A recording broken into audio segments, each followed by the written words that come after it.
আমরা আছি এখন বর্তমানে সন্দ্বীপ চরে। অনেক সুন্দর জায়গা, তবে পানির অনেক কষ্ট। দেখেন অনেক দূরে যাচ্ছি গোসল করার জন্য, অনেক দূর।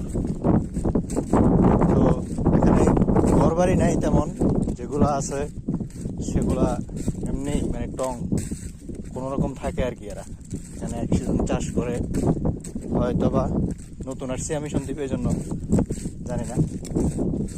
এই আর কি।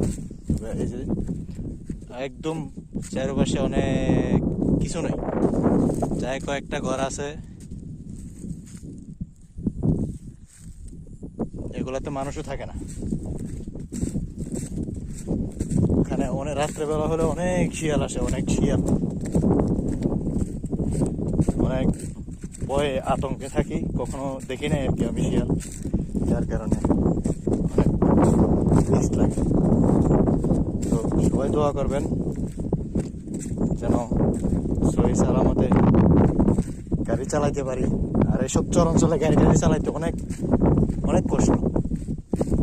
একটা পার্স কিছু হইলে এটাকে নিয়ে 2-3 দিনের সমাধান করানো যায় না।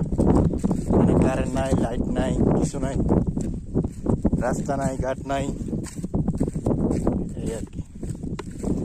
অনেক সুন্দর জায়গা, সুন্দর হলে কি হবে, কিন্তু পানি টানি চলা ফেরা বসবাস করার মতো কোনো প্রসেসিং নাই।